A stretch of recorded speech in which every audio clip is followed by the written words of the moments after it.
Don't hate me, don't come for me. FMC in her villain era. It's a parashade. Did you lie? They're bad. Oh, it tastes like gummy bears. Hello and welcome back to the channel. My name is Caileigh and we are doing a video I've never done before, and that is the mid-year book tag. We are now 9 days into July, so it is time for me to talk about my thoughts on these books that I've read so far. Some have been really good and some have been so bad. So we're gonna talk about it, naturally. I have my emotional support set on from Comfort. I bought the travel set. I'm gonna wear it for my upcoming trip to Florida. You too can love Comfort the way I love Comfort, and you can get 15% off using the link in my description. So go on. Go on. I know you've been wanting one. They'll be good for the economy. I've never done a book tag before, but I have questions and answers written down in this little book. Who stacks of books to my left? I think sometimes my family thinks I'm going crazy because I'm in my room talking full volume, and they're in the kitchen doing whatever. Girl got a yap. What can I say? I don't want to waste too much time. Let's get to it. I feel like the caffeine is hitting already. Thank God. I just hit like such an energy slump and I couldn't pull myself out of it. So let's just jump right into it. I'm excited. I'm caffeinated is what it is. Let's get to what is the best book you've read in 2025? I have two answers because I couldn't choose, because how could I? Pause. Look at them. We love Miffy in this house. My best book of 2025 was a tie between two books that I was recommended, both by strong women in my life. Love that. Both of them are out of my genre. One is historical fiction and one is fiction. I'll just do it in order of when I read them. That way I don't have to pick favorites because I can't. It's like picking a favorite child. The first best book was I Must Betray You by Brutus.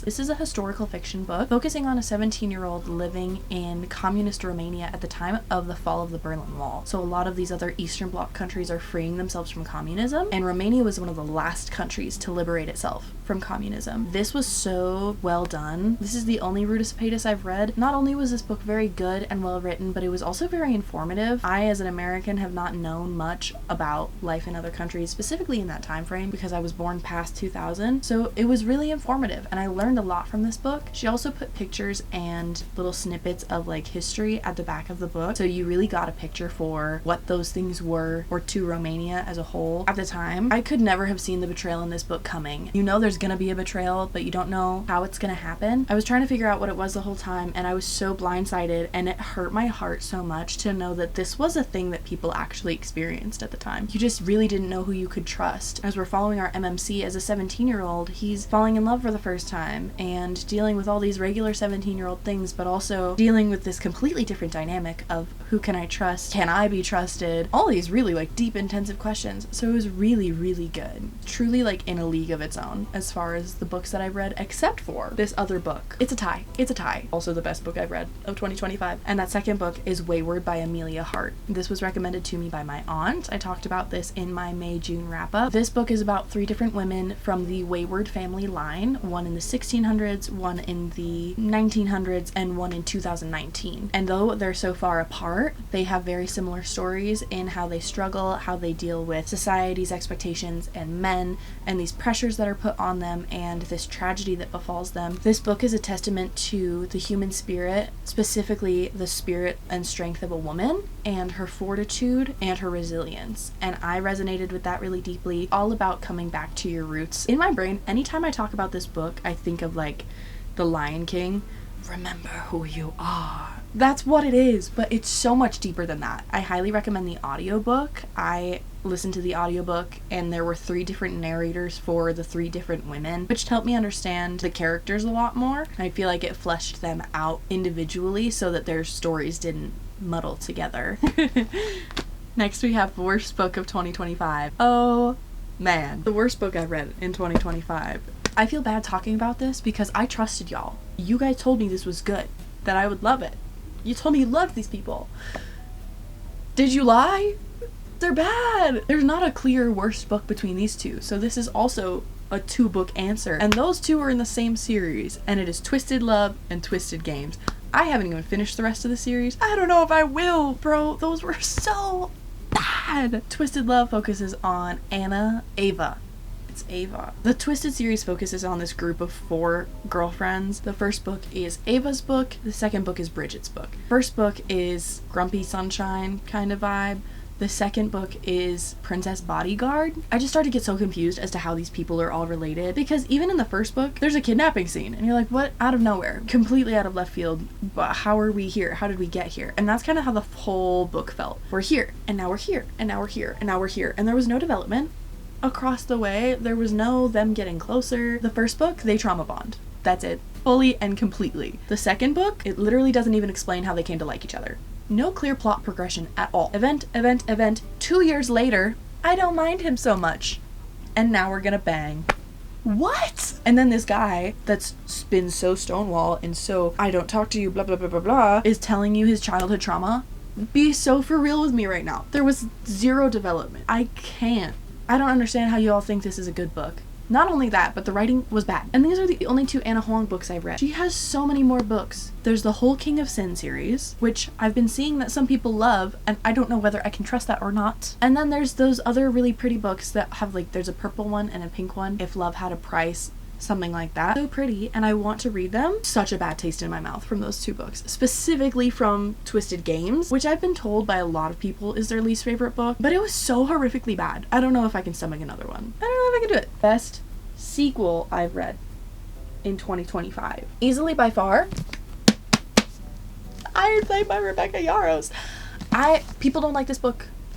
I am not one of them. If she has 100 fans, I am one of them. If she has 1 fan, I am her. If she has no fans, I am dead. I love this book. How can you not? People got so upset at this book because it was long-winded and because the plot changed. What would you expect? The world expands so much in here, but in the best way possible. You get to know all these new characters, new creatures. There's more suspicion. The rescue scene, the confession scene, making Dane choose a side.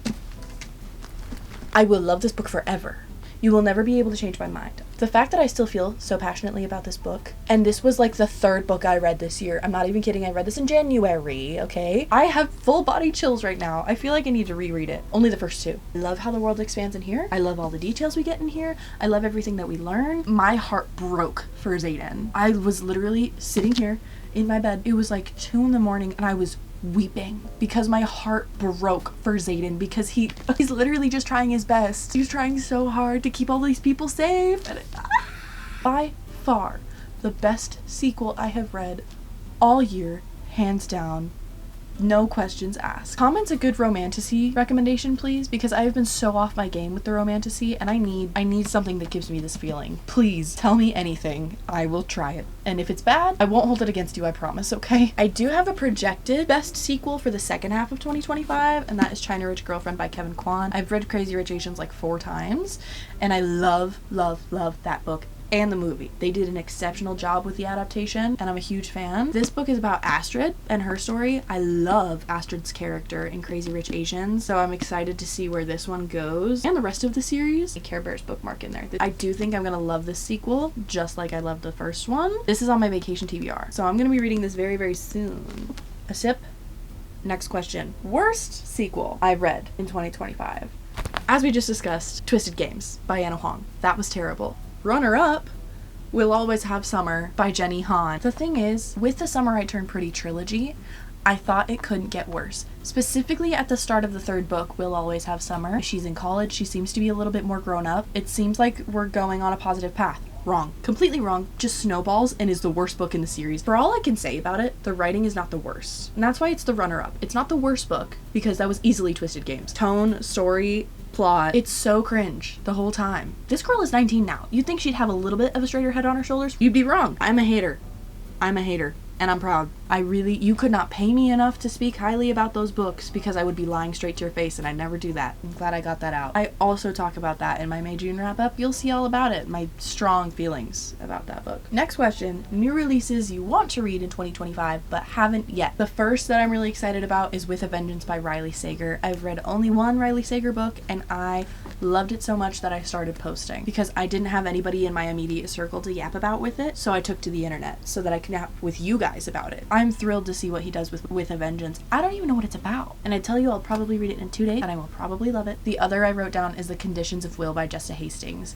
That being said, I have not read any other Jessa Hastings. It's out of frame, but I have Magnolia Parks and Daisy Hates waiting for me, also on my vacation TBR. I love messy rich people drama. Point and case. I've been told that I will love Magnolia Parks. I believe that I will love Magnolia Parks, and I think I'll enjoy her writing enough to also enjoy The Conditions of Will. So I'm excited. That's an anticipated new release for me, but I haven't gotten there yet. Next, most anticipated release for the second half of 2025. New release that I'm really excited about is actually a sequel to a book I haven't read yet. And I know that's so silly. Bought this book last year. It's called Mistress of Lies by K.M. Enright. This is vampires, blood magic, FMC in her villain era, political intrigue, murder in court, vampire king. She says she's a fantasy romance. I don't know what it is, but like at the end of every month I get a hankering for vampire romance, and then I don't read vampire romance. And I think I'm gonna love this, but I also haven't picked it up. It's also by Orbit, which is one of my favorite publishing houses. This book was released in August of 2024, which is around the time that I picked it up. The next book, The Lord of Ruin, is coming out August 2025. So I really need to get on this because that's next month. Should I read this next? Lord of Ruin, sequel to this book. Also a new release I'm excited about. That's my most anticipated sequel. My most anticipated release is The Academy by Ellen Hilderbrand and Shelby Cunningham. We all know Ellen Hilderbrand. She writes summer romances on Nantucket. Shelby Cunningham is her daughter. The Academy seems to be about academy drama. It's at this academy called Tiffin. There's this social media app that starts outing people of their secrets. This high society school starts kind of falling apart. Lovely. I love the sound of that. And I love Ellen Hilderbrand's writing style as well as her character development. I think I'm really gonna enjoy that. So I'm really anticipating that. That's coming out in September. What has been my biggest surprise of the year? I had a couple of big surprises this year. The first of which we already talked about was I Must Betray You by Ruth Patus. Not something I usually read, and I adored it. For the rest of this answer, I have a positive surprise and a negative surprise. We'll start with a negative surprise. My negative surprise was Onyx Storm. Don't hate me, don't come for me. I know some people loved it. I did not. Girl, what was that? It just felt so wild goose chase for absolutely no payoff. There were so many different events and so many small details that I couldn't even keep up with all of them, so I'm confused as to what I need to pay attention to that will be relevant for the next book. Obviously, there are the big things that we know we need to pay attention to, but the rest of the book, beyond those last 50 pages, what was that? I don't know how to handle it, specifically after how much I loved Iron Flame. I was expecting so much, and then Onyx Storm was just like, what happened? So there's my not so positive surprise. My positive surprise, however, I just finished in June while I was on vacation, and that is Wild Love by Elsie Silver, small town billionaire single dad romance. This book is a Rose Hill series. I was not expecting a lot. This is another book that I found online, and because of that, I really had low expectations. I've read more bad books from the internet than good ones, and when I started this book, it was kind of giving Twisted Love. My expectations were low. And then I kept reading, and then I was giggling, and then I was kicking my feet. Rosie's character is such a spitfire. She loses her job and goes back to Rose Hill where she grew up to kind of recuperate. Her brother is like, there's something wrong with you, but I'm not gonna push it. Brother's best friend, RMMC, is also in Rose Hill making a recording studio. Oh, he's also been named World Hottest Billionaire. Oh, also, he has a 12-year-old daughter that just showed up on his doorstep. So we get this dynamic between Rosie and Ford. In Rosie's brain, Rosie and Ford have been the perfect frenemies all of their life. They've been teasing, begrudging best friends. No, Ford's been obsessed with her, actually the whole time. He's hot, he's rich, he's smart, he's protective. He has a 12-year-old daughter that he's still in a relationship with. He's also building his recording studio. He's got dreams, he's got goals. And their bantering. I loved every second. And the way Ford loves her their whole lives. So down bad for her. And the way Cora came into the picture makes perfect sense as well. There's nothing not to love about this book except for the few grammatical and syntactical errors that I couldn't see past. I was swept away into this small town of Rose Hill. I loved it so much. I loved the second one. I can't wait to read the third one. Also anticipating the release of Wild Card, the fourth book. It's coming out in September. Took me completely by surprise. I loved it. Let's take a sippy. What should we answer next? Favorite new author, either a debut or a new to you author. My new favorite author has to be Miss Abby Jimenez. How could it be any other way? I remember this book blowing up a couple years back and not really believing that it was good because again, I found it on TikTok and that is not a reliable resource. I was so swept away by this book. It was so good. Immediate 5-star. It stays on my mind. Justin and Emma are such strong characters. The way Abby Jimenez writes relationships really resonated with me, especially Emma's relationship with her best friend and her mom, and Justin's relationship with his siblings and his mom, and the growth that they both go through. I love the way she writes and the way she develops the story, and I think she takes this title by a landslide. I have zero complaints about this book. I felt so much about this book, and I'm so excited to read her other writing. She's one of my new favorite authors for certain. Not my favorite author. I'm not even sure I know who that is, but she is definitely one of my new favorite authors. An honorable mention is definitely Amelia Hart, who wrote Wayward. I love the way she writes. You can tell she kind of pours her heart into her books, and I'm really looking forward to reading more of her books as well. Okay, let's do new fictional crush. There are two, and I feel like they're obvious. The first is recent. We'll start recently, and that is Weston Belmont of Wild Eyes. Weston Belmont of Rose Hill, Rosie Belmont's brother. I tell you, something is in the water at Rose Hill. Something is in the water. These men are kind, caring, buff, strong, tall. A man's man. This man tends horses. This man's a single dad. He's in touch with his emotions. He can articulate how he feels. He can articulate his fears and his goals. This man cares for basically a complete stranger and gets to know her on a personal level rather than a celebrity level. We love Weston Belmont. We really, really do. Our other new crush is obvious, but he's been my new fantasy crush since literally January when I read these books. That is so obvious, and that is Xaden Rierson, but specifically from the first book.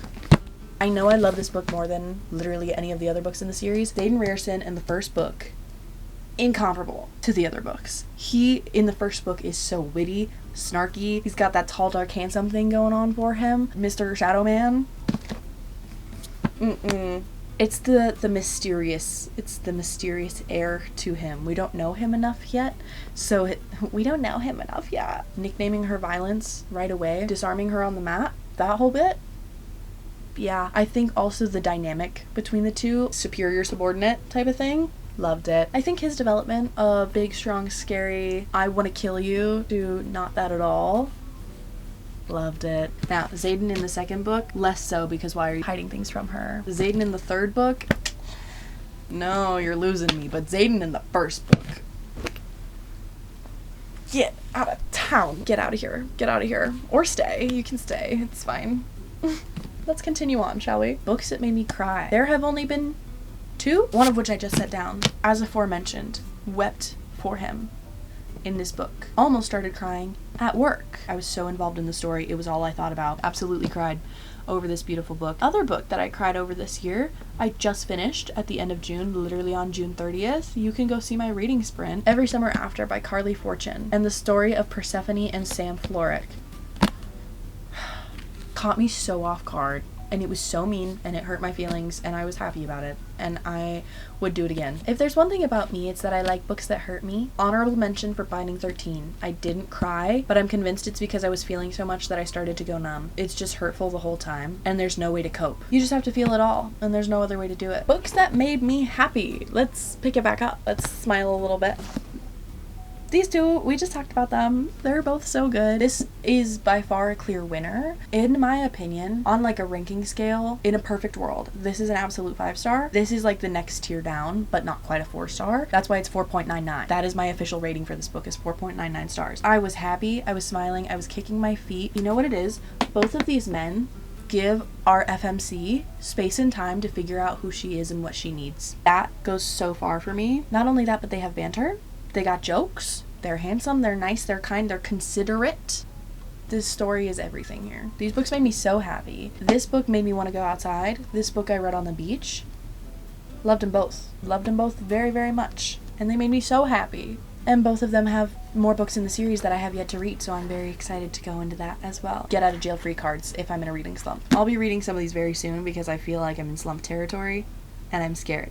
So, these books made me happy. Okay, we have 2 more questions left. Just 2 more. The next question is the most beautiful book you've bought or received this year. I've bought a lot of books this year, but I feel like there's a fairly clear winner. I love the Iron Flame cover. She's not a special edition. I just think she's beautiful, and it makes me heart happy. Did you hear that? Makes me heart happy. But I do feel like there are more beautiful books that I've bought this year. One of them is a whole collection. The other is just a standalone. I feel like I'd be doing myself a disservice if I did not give this title to the special editions of the Hunger Games that I bought this year. I've only read half of these books so far. Sunrise on the Reaping has come out since I've read one of these books. They're so dang gorgeous. Sprayed edges, leaves on the edges. They're so pretty. I'm so happy I bought them. Love them so much. But I have to mention the book that I bought purely because of how gorgeous it was. It caught my eye and I started looking at everything about this book, and all of it's literally so gorgeous. And that is The Scorpion and the Night Blossom. I'm pretty sure this is kind of a fantasy romantasy situation. The cover caught my eye to begin with, right? So then I picked it up and then I saw the edges and they're beautiful. So then I opened it up and it's gorgeous. So then I think, what's under the jacket?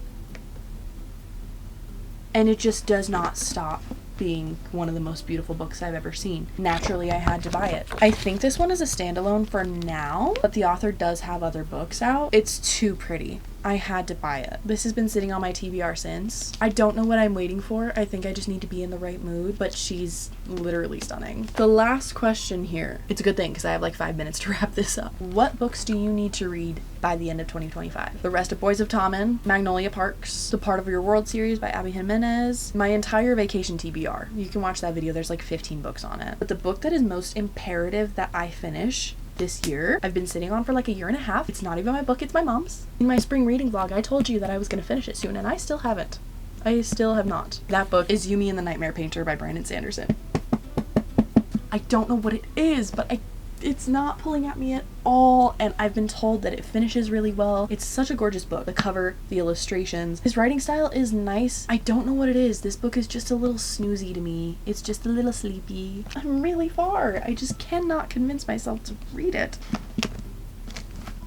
It's so pretty, but I just can't convince myself to actually read this book. And it's been sitting on my nightstand for literally months, and I can't convince myself to do it. So I have to finish this book by the end of the year. This is a weight over me. This haunts me. I have to do it. I have to do it. I forced myself to finish Addie LaRue last year. I will get through this book this year. I will. It's a promise I'm making to you guys and to myself. That is it for the mid-year book tag. This was fun. This was exciting, and I loved every moment. I have a couple videos that will be coming out very soon. I have a travel vlog coming out soon, and there will be even more travel vlogs coming at the end of this month, so keep your eyes peeled for that. Comment your best book of the year so far, because I want to read it. I'm this close to a reading slump. Save me, please. If you want 15% off at Comfort, I'll also have the link in the description. Go get you a treat. You deserve it. I am so looking forward to talking to you guys again soon and hearing what you guys are reading. I cannot wait to get you guys some of these videos that are coming out. Like, comment, and subscribe, and I will see you guys in the next video. Bye!